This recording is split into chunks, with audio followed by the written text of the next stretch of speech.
محمد Sajid Jaunpur U P سے پوچھتے ہیں، مسئلہ یہ ہے کہ مسجد میں افطار کرنا کیسا ہے؟ دیکھیے، اصل اور بہتر طریقہ تو یہی ہے کہ جن لوگوں کو جماعت ملنے کی امید ہے، مسجد سے قریب ہیں، تو وہ گھر پہ افطار کریں، گھر سے افطار کر کے آئیں، کیونکہ مساجد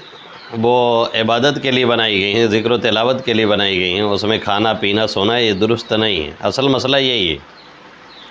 لیکن جو کہ افطار بھی ایک عبادت ہے، اور مسجد میں افطار کرنے میں جماعت ملنے کے چانسز زیادہ ہوتے ہیں،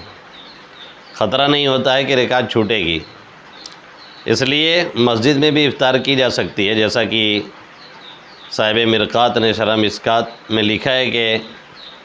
کھانے پینے کی کراہت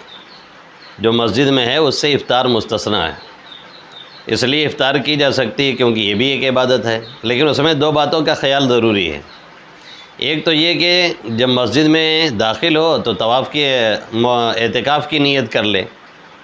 تاکہ معتکف ہو جائے اتنی دیر کے لیے، اور معتکف کا مسجد میں کھانا پینا سب صحیح ہے۔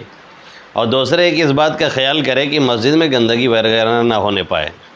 جیسا کہ گاؤں وغیرہ کی مساجد میں ہوتا ہے، جتنے لوگ ہیں لے کر کے چلے آ رہے ہیں، اور مسجد کی بے حرمتی ہوتی ہے اور گندگی بھی بہت ہوتی ہے۔ ان سب چیزوں کا لحاظ کرنا بہت ضروری ہے۔